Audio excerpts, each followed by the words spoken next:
So for Halloween, I wanted to do something special for Bowser, and instead of him being Bowser, he will be Bowser Junior with this cute little neckerchief. Look at Bowser. He's Bowser Junior today, with his little shell and his little neckerchief.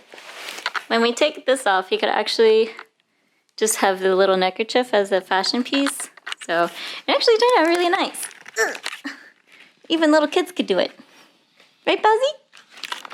Ooh. Ooh. I have this treat in hand for being a good model. All right, will you respond? What? Come on.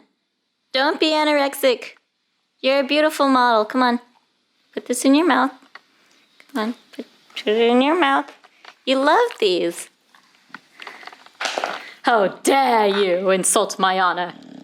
Anyways, beside Bowser not wanting to eat his treat for being a good boy, learn how to make this neckerchief for your pet for Halloween or any time of the year. Make sure to subscribe and let's start the tutorial.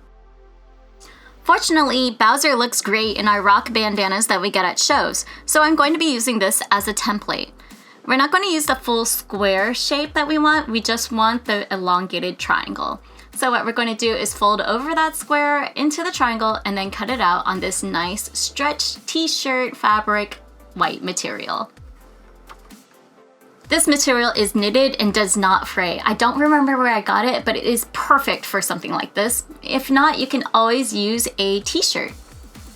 I'm going to fold over the top part twice and then pin it. This is going to create a nice collar neckline so we can tie it around our dog and just give it a nice crisp edge. Just a reminder, this doesn't have to be perfect, it's going on your dog's neck. Make sure to go ahead and sew this down once you have folded everything over.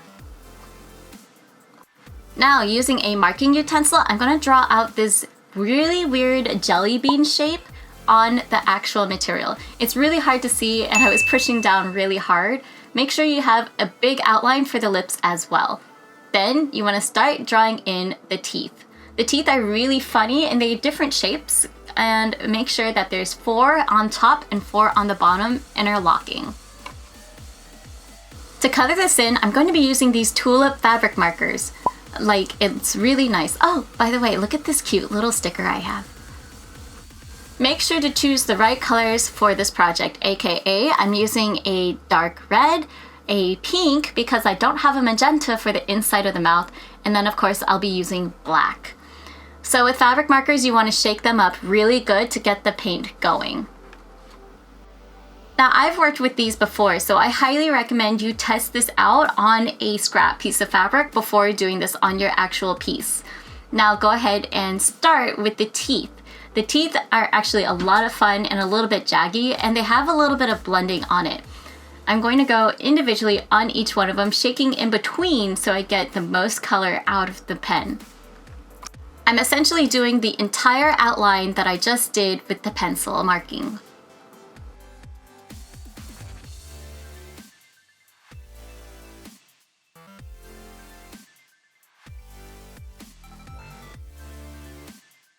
Once I've finished with the black, I'm going to go in with the pink. But honestly, you should be using a magenta color. I don't have magenta and I didn't feel like buying one, so pink will have to do. And go in between the teeth, coloring in lightly.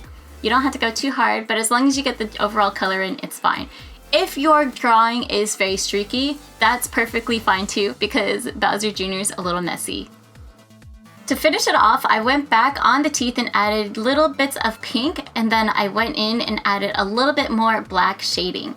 This is because some of the actual pieces of the teeth have more shading than the others. To finish up the mouth, we're actually going to be using the red paint pen.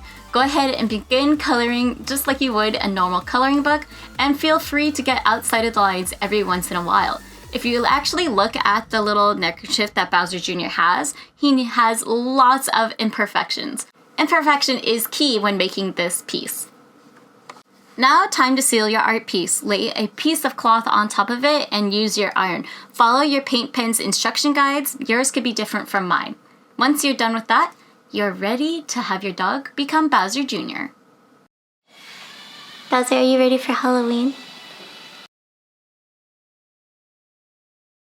Isn't Bowser the most adorable thing ever? Leave a like if you think he's adorable. Make sure to subscribe to my channel. Thanks for making it to the end of the video.